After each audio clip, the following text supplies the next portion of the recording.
Face aux contestations et les risques de déstabilisation au Mali, pays membre fondateur de la CEDEAO, l'organisation ouest-africaine décide de proposer sa médiation.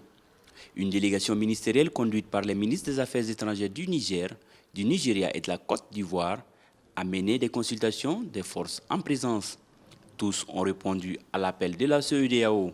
Notre famille a commencé à être assez bruyante et la grande famille de la CEDEAO s'en est inquiétée et est venue savoir ce qui se passe. Comme ça se passe de tradition chez nous.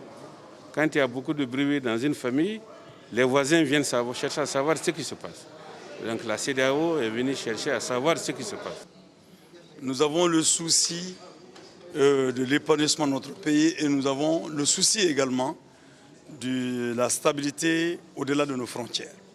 C'est parce que justement nous avons ce souci-là que nous estimons qu'il faut pointer du doigt le responsable de l'instabilité de nos pays et le germe qui peut constituer la déstabilisation de notre pays.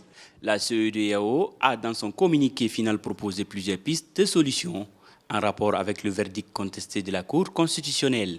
La mission note que l'arrêt rendu par la Cour constitutionnelle dans le cadre du contentieux des dernières élections législatives est à la base de la crispation sociopolitique actuelle. Elle invite donc le gouvernement de la République du Mali à reconsidérer les résultats de toutes les circonscriptions ayant fait l'objet de révision par l'arrêt de la Cour constitutionnelle. Une autre mission de haut niveau dirigée par un chef d'État serait déjà envisagée. La Cour constitutionnelle, au centre des contestations, vient de connaître la démission des 4 de ses membres.